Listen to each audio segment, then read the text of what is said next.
welcome back, guys. Okay, I was too early, so let me do it again. Welcome back, guys, to the Anthropology Club. My name is Orlando, Vice President. I'm here with Esther Land and her mother. Could you please give us your name? I'm so sorry, I never asked. Noel. Noel Land. Noelle Land. Awesome. Great to have you here. Thank We got to zoom in. And we're joined here by Wilson Gomez as well. Would you like to introduce yourself? Hi, you. hello. That's it. Great intro. Okay, alrighty. Well, today's topic, or rather our cultural highlight, is going to be France. And hot topics for this is, art, also film industry, the history, from the times of Napoleon Bonaparte to the times of today, so on and so forth. Who would like to start us off?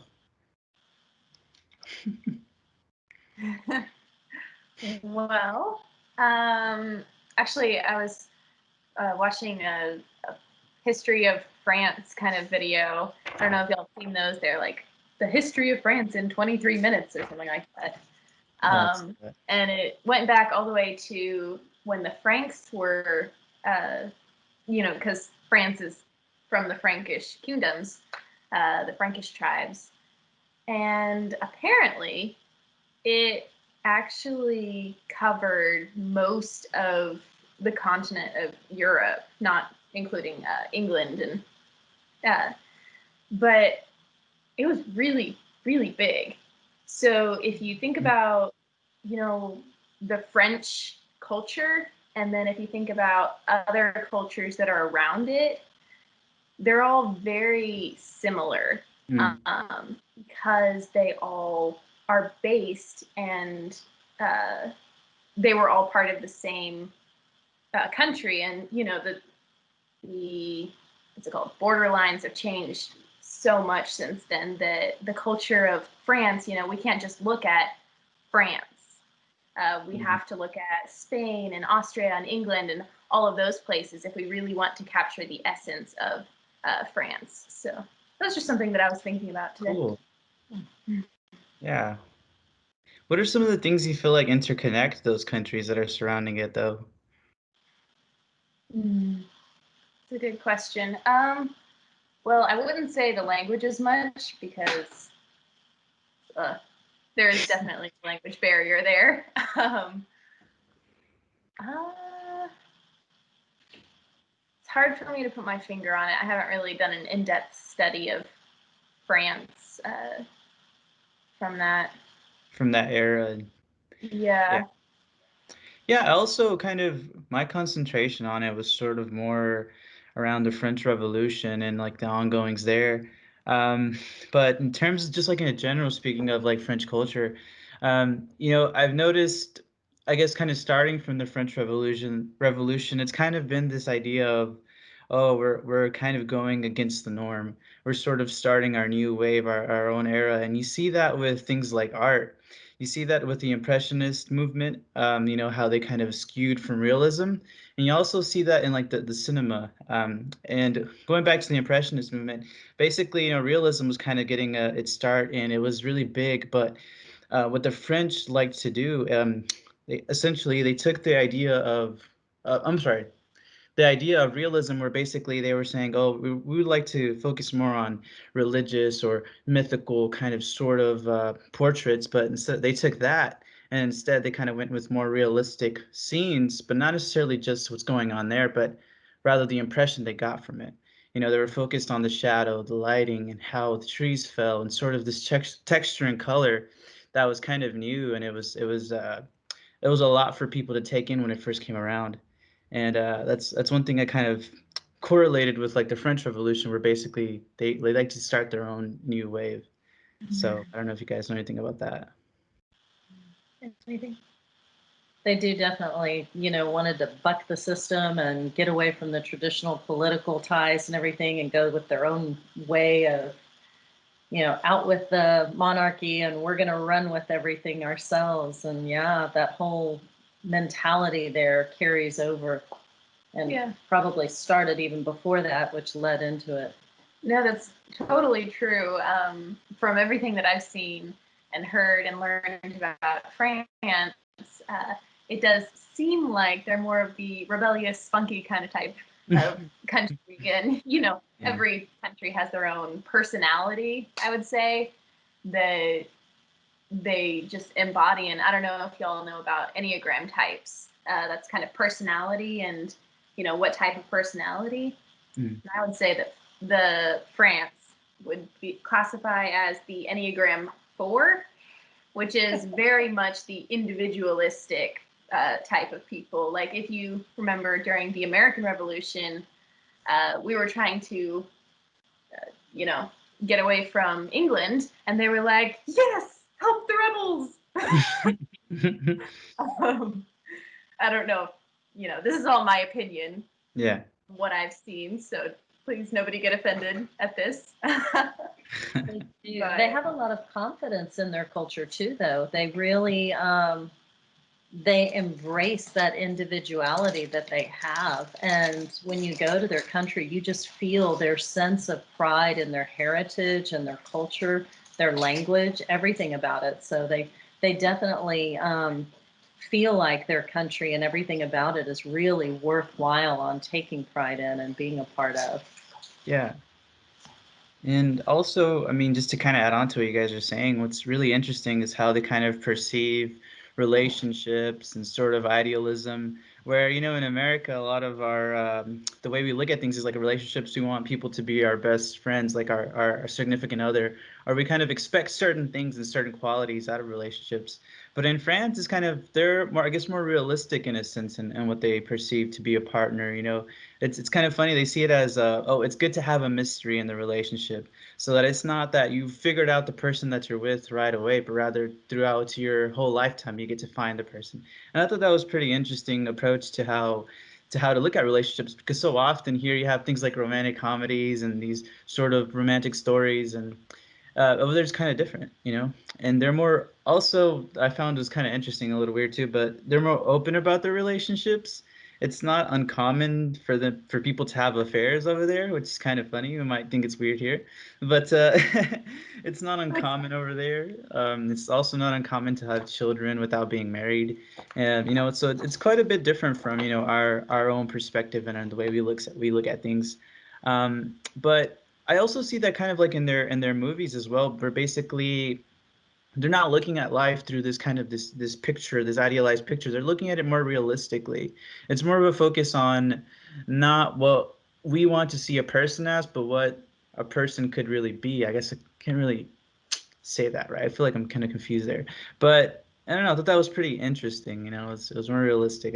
I really appreciate that about French culture. But yeah. Yeah. Wilson, did you have any thoughts on what we've said so far?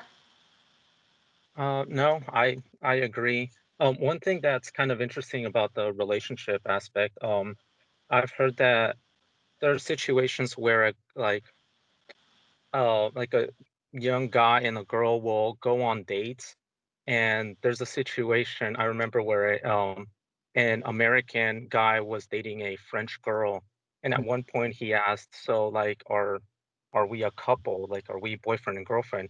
And she kind of looked at him confused because they don't really ask that in France. Mm, If you're dating, it's assumed that you are a couple. You don't just date without being a couple, if that makes sense. interesting. Yeah, that goes along with like, yeah, the relationship aspect, where it's like they're not too expecting of it. It's like they understand. It's kind of like a mutual understanding of sorts, kind of. And like one of the things that I found as well, it's that it's not irregular, where people actually, like, food is a big part of their culture as well, where they actually will they'll spend a lot of time over meals conversating and appreciating also the taste.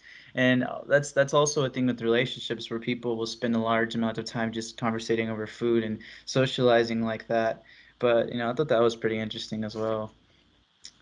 Yeah, that's cool. Yeah, kind of talking about food. I remember my sister read this book, and it was about being chic and like elegant and stuff. And the woman who wrote it about her time in France while she was staying with some people. And she noted that they would never just grab an apple and run out the door. You know, they wouldn't just do that. You would eat your food sitting down in an organized manner, in an intentional manner. Mm. Unlike American stuff where you grab food, like fast food. You go through the drive-through, eat it on your way to work, eat it on your way to some other thing, and you're always doing things on the go. And in France, it was more like calm. Okay, we're going to be intentional about what we're doing. So I saw that. I think that carries over probably a lot to the work, the number of hours you work and the job environments of France versus America, where in America it's not uncommon for people to work 60 hours a week. And in France, there's like, I can't remember how many weeks of vacation you get every year, but it's quite extensive compared to what you're offered in America with a job and everything. Yeah. And so the whole mentality there is that your life is not meant to be, you know, work really hard to see how far you can get. It goes along with what you were saying, Orlando, about the relationships that I think probably pervades everything in their culture, that it's about the journey and enjoying the experience as you're doing, whether it's with food, whether it's with relationships, whether it's just in everyday life. Interesting. Yeah, and just to kind of add on to that, it's also in their fashion from what I've researched. It's a term called I'm not going to pronounce this right at all. I don't even know how to say it. It's a haute couture. I butchered that, I'm sure. But basically it's a way of making clothes where basically it's mandated for certain brands to make their clothes in a certain way. So for you to even claim that it's this haute couture is that you actually have to have the clothes handmade. It has to be in a specific shop and it has to be ready to go for certain customers. So it's very specific and detail oriented, which I think is a perfect reflection of their culture, like how you were stating as well. It's just very intricate and very elaborate. And I think that's very interesting about their culture, you know. And it's interesting because it kind of goes back to what you were saying, Esther, about their surrounding countries. Because you look at places like Italy, who are also, you know, vacation hours is very important, and a lot of the jobs, like I think Enzo Ferrari, I think his manufacturing, they're also very specific with detail orientation and getting things right, not necessarily getting them out as much as you can, but rather making specific choices. And so, yeah, it's pretty cool. Mm-hmm. Yeah.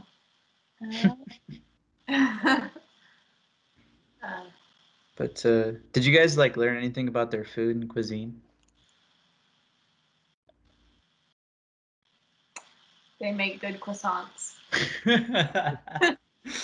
All right, that's perfect. Good croissants. Yeah. Fresh is of the utmost importance. Oh yes, Very important. They never shop for more than a few days at a time, you know, a couple days, maybe even just that day itself. Yeah. I've heard that, you know, they make the bread that day or something, and if it's not done, then people don't buy it the next day. They don't buy 2-day bread. Yeah, it's quality over quantity. Yeah. What you're buying and making and involved in is quality over quantity. Mm-hmm. Same is true with their clothing, with the way that everybody dresses over there. From what I remember, my husband talking about when he was there was that rather than feeling like you had to have a wardrobe of like different clothes every day for weeks on end, they would spend a whole lot more money on a few quality items, and they would be just reworn a lot more frequently. And the mentality there was that a higher quality piece was just much more important, like the uniqueness, like you were saying, and that in the stores that they do there, that uniqueness, that individualistic, higher quality piece is much more valued in that society. Less expensive ones. Yeah. In America's world of Walmart and everything, that's just kind of, you know, we're like, oh, wow, that's a different perspective here, you know, where we all probably need to go through and get rid of a bunch of stuff in our houses because we all collect too much here. France would probably not be accused of that. Probably not. Yeah. Yeah. I'll let you go. Oh no, mine was a totally random thing. Go on.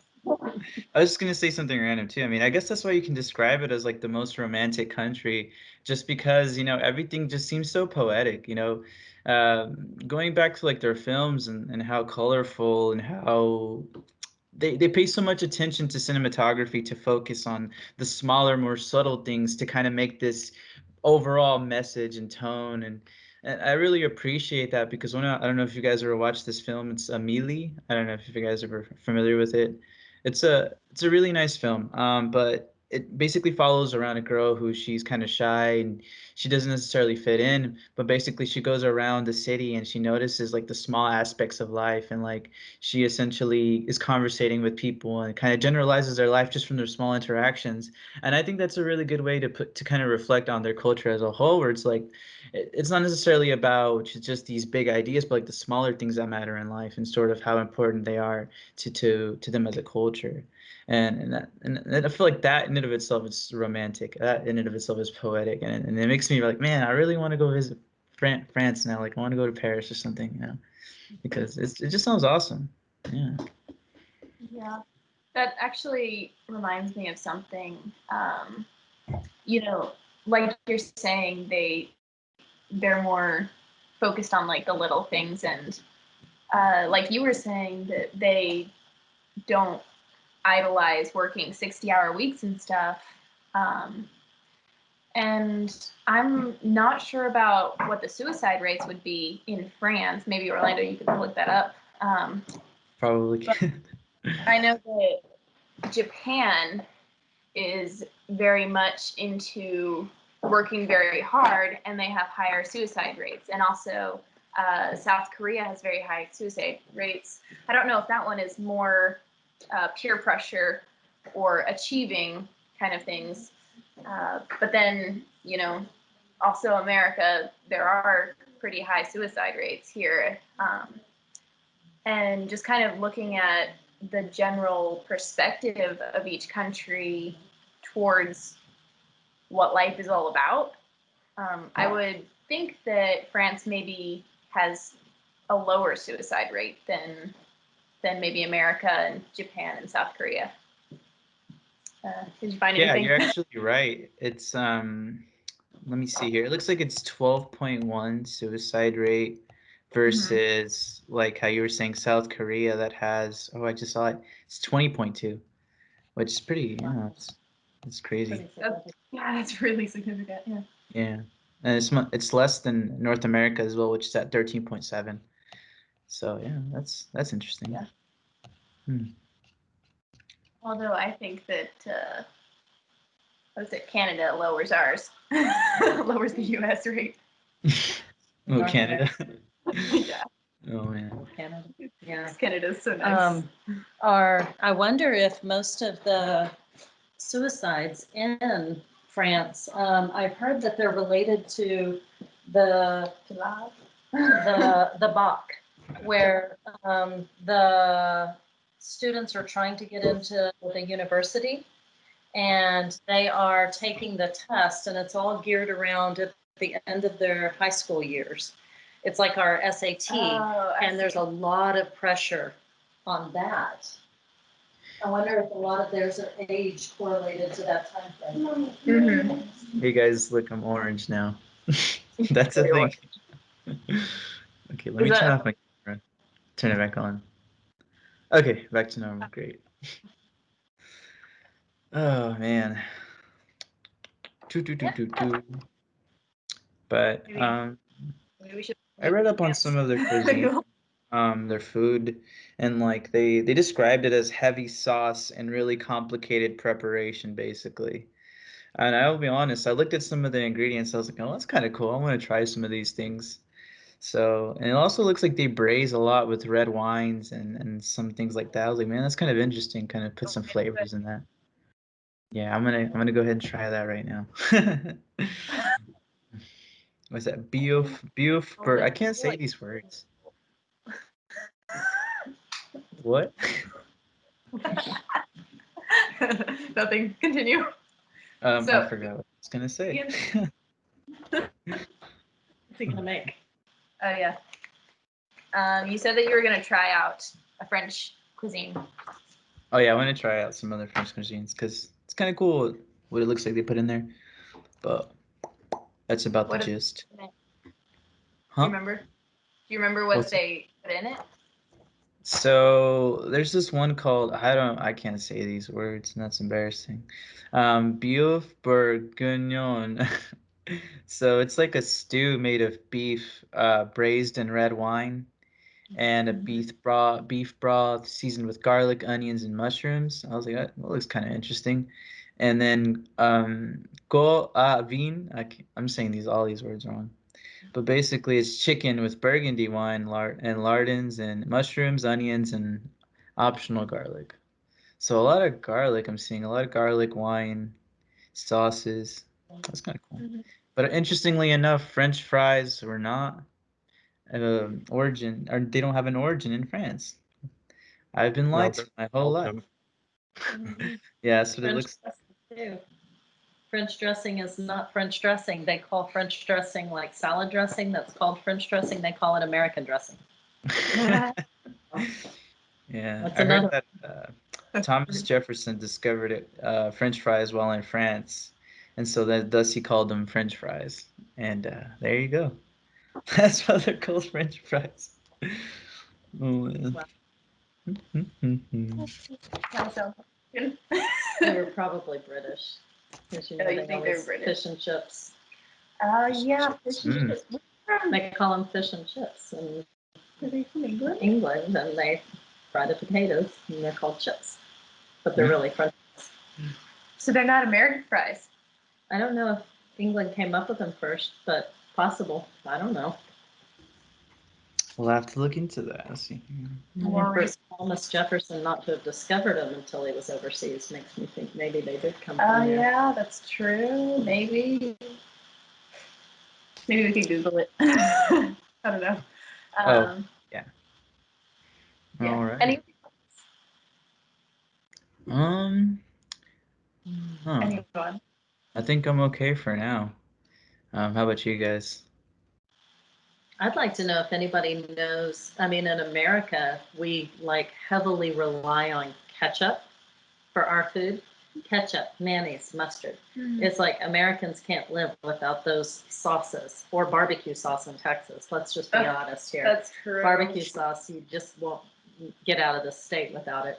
Everything's slathered in it. So, what is it that the French people put on their foods as they eat? Do they Salt and have pepper. a sauce that comes out of a bottle or something that they would eat?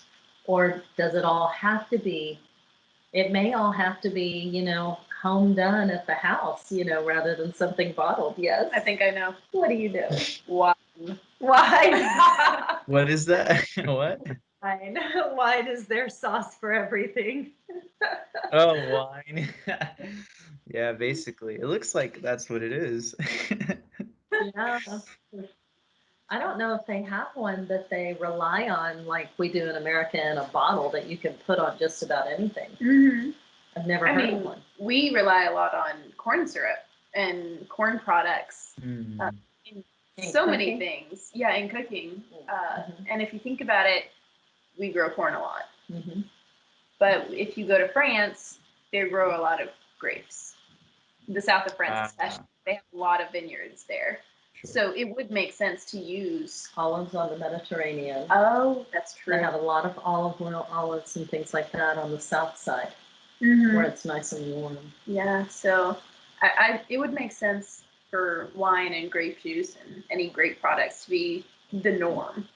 Mhm.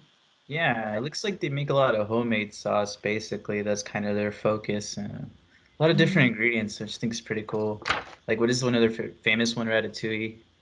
Oh, Obviously. I just know that from the movie. Yes. that one has a ton of ingredients from what I've seen. I mean, the list is just like mile long there. Yeah. I always wanted to make ratatouille, Ratatouille. but I've never. Danielle brought back a recipe from when she was in France. Yeah. My sister has a recipe. But like I said, You guys are cool. it's like that long of things. I've never done it because of it. Gotcha. Okay. I wonder how long it takes to make that. Um, I don't know. I watched a video on how to make it. Mm. And in the video, they like blended up the tomato sauce, put it in this cast iron pot, like sliced up the squash and the eggplant and the Sure, onions. zucchini. I think they added the onions to the sauce, and then they like layered them kind of in a swirly pattern. Mm. But I think I remember this too. Yeah, sounds you familiar. No, I've seen the movie. They make the ratatouille in the movie. What Americans know about France? It's all from the movie Ratatouille. Ratatouille, that's right. One with the African animals. Where Mm. they can Madagascar? France. Madagascar. Madagascar Yes, 2 or Madagascar Madagascar 3. 3. I can't remember. I think it's but yeah. 3. Oh, that Yes. one's got a lot of French in it. No, I know. Oh, that's hilarious. Sorry. It's not very professional of me. Oh, you're good. Alrighty. Did we want to hit our final thoughts here? Final thoughts. Mhm. Why don't y'all go first? What do you think? Is everybody studying French so that everybody gets to go at some point? I've Oh, on and off I'd studied love to. for like 20 years, but never gone yet. So I'm hoping to go. What about y'all? Oh, not currently though. I do want to. You said you studied for 20 years? Is that what you said? On and off, just like every few years, I pick it back up and kind of study it, thinking, "Oh, I'm gonna get to go. I want to go. I want to go." So That's amazing. So is it it's like a focus on the pronunciation, right? Sort of like there's a way of saying it, not necessarily that. Mm. yes, you definitely want to get help on your pronunciation, or you don't want to say it over there because they do not like their language butchered. They have a beautiful language. They like to keep it beautiful. No Texas slang is allowed in their language. You have a Texas accent with the French language. I know. Could be awful. Could be awful. Parlez-vous français? Oh. Oh Yeah. man. In terms of my final thoughts, I mean, I don't know. I feel like I feel like I belong to France, though I'm not there. Because it seems to be like, I don't know, everything I kind of would like to in a place that I'd like to live in terms of just like openness and how elaborate everything is, and oh, I don't know, just sounds great. It's kind of my final thoughts. Um,